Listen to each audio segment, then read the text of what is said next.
ഇന്നലത്തെ ഒരു എപ്പിസോഡ് കണ്ടവർക്ക് മനസ്സിലുണ്ടാവും. ജാസ്മിനിട്ട് ബിഗ് ബോസ് നല്ലൊരു മുട്ടൻ പണി കൊടുത്തൊരു സംഭവമാണ് നമ്മൾ ഈ വീഡിയോയിലൂടെ പറയുന്നത്. നിങ്ങൾ ഈ വീഡിയോ മുഴുവനായിട്ട് കണ്ടതിന് ശേഷം നിങ്ങളുടെ അഭിപ്രായം കമൻറ്റായി രേഖപ്പെടുത്തുക.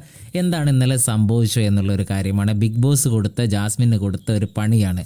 ഇന്നലത്തെ വഴക്കിന് ശേഷം ജാസ്മിൻ ഗബ്രിയുടെ ഫോട്ടോ പിടിച്ച് കരയുന്നൊരു രംഗമുണ്ടായിരുന്നു. അതേപോലെ തന്നെ ആ കരഞ്ഞുകൊണ്ടിരിക്കുന്ന ജാസ്മിൻ ഗബ്രിയോട് ഇങ്ങനെ കരഞ്ഞുകൊണ്ടിരിക്കുകയാണ്. ആ സമയത്ത് ജാസ്മിൻ്റെ ഫാമിലി ഫോട്ടോസ് അതിൻ്റെ തൊട്ടപ്പുറത്തുണ്ട്. ബിഗ് ബോസ് ആ ക്യാമറയിലൂടെ ഈ ജാസ്മിൻ ഗബ്രിയുടെ ഫോട്ടോ പിടിച്ച് കരയുമ്പോൾ ബിഗ് ബോസ് ക്യാമറയിലൂടെ മറ്റേ ഫാമിലി, അതായത് ജാസ്മിൻ്റെ ഫാമിലിയുടെ ഫോട്ടോയും കൂടെ സൂം ചെയ്ത് കാണിക്കുന്നുണ്ട്. ഫാമിലി അവിടെ ഇരിക്കുമ്പോൾ ഈ ഗബ്രിയുടെ ഫോട്ടോ കെട്ടിപ്പിടിച്ച് കരയേണ്ട ആവശ്യം, അപ്പോൾ ഫാമിലീനെ ജാസ്മിൻ കൊച്ചാക്കി എന്നുള്ള രീതിയിലാണ് അവിടെ ബിഗ് ബോസ് അത് പ്രസൻറ്റ് ചെയ്തത്. കാരണം നമുക്കറിയാം ജാസ്മിൻ ഇപ്പോഴും വിചാരിക്കുന്നത് ഗബ്രി വീണ്ടും തിരിച്ചു വരും, ഗബ്രി ഒരു സീക്രട്ട് റൂമിലാണുള്ളത്, ഗബ്രി തിരിച്ചു വരും എന്നൊക്കെ ഉള്ളൊരു വിചാരമാണ്.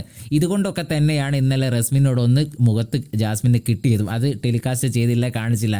എന്തായാലും ജാസ്മിൻ ഈ ഫാമിലി ഫോട്ടോ അവിടെ വെച്ച് ഗബ്രിയുടെ ഫോട്ടോ കെട്ടിപ്പിടുകയും ഗബ്രിയോട് സംസാരിക്കുകയൊക്കെ ഫോട്ടോയിലൂടെ നോക്കി സംസാരിക്കുകയൊക്കെ ചെയ്യുമ്പോൾ ശരിക്കും ഫാമിലി അക്ഷരാർത്ഥത്തിൽ അവിടെ കുറവാക്കുന്ന ഒരു രീതി തന്നെയാണ് കാണാൻ കഴിയുന്നത്. ജാസ്മിന് ഇതൊക്കെ തന്നെയാണ് ഒരു നെഗറ്റീവായി ഇപ്പോഴും പുറത്തേക്ക് പോയിക്കൊണ്ടിരിക്കുന്നത്. ഈ ഗബ്രിയുമായുള്ള ഇപ്പോഴും ആ ഫോട്ടോയുമായുള്ള ഒരു ആത്മബന്ധത്തെ ആണ് നെഗറ്റീവായി ഇപ്പോഴും പുറത്തേക്ക് പോയിക്കൊണ്ടിരിക്കുന്നത്. ബാക്കി എല്ലാ കാര്യത്തിലും ജാസ്മിൻ വളരെ ആക്റ്റീവായ ഒരു മത്സരാർത്ഥിയാണ്, അതിൽ യാതൊരു സംശയമില്ല. പക്ഷേ ഇത്തരം കാര്യങ്ങൾ പുറത്തേക്ക് പോകുന്നുണ്ട്. അത് ഇന്നലെ ബിഗ് ബോസ് കൊടുത്ത നല്ലൊരു പണിയാണ് ജാസ്മിൻ എന്ന് തന്നെ മനസ്സിലാക്കുക. കാരണം സ്വന്തം ഫാമിലി ഫോട്ടോ അവിടെ ഇരിക്കുമ്പോൾ ഇന്നലെ വന്ന അല്ലെങ്കിൽ ഒരു ഗെയിമിൻ്റെ ഭാഗമായി വന്ന ഗബ്രിയുടെ ഫോട്ടോ കെട്ടിപ്പിടിച്ച് കരയേണ്ട ആവശ്യം ജാസ്മിൻ ഉണ്ടായിരുന്നോ? ഇതൊക്കെ പുറത്തേക്ക് വലിയ നെഗറ്റീവ് തന്നെയായിട്ടായിരിക്കും പോവുക. ഇത് ജാസ്മിന് വളരെ ഒരു മുട്ടൻ പണിയായിരിക്കും, അല്ലെ ജാസ്മിന് വളരെ നെഗറ്റീവ് ആയിരിക്കും എന്ന് തന്നെ പറയാം. നിങ്ങളുടെ അഭിപ്രായം കമൻറ്റായി രേഖപ്പെടുത്തുക.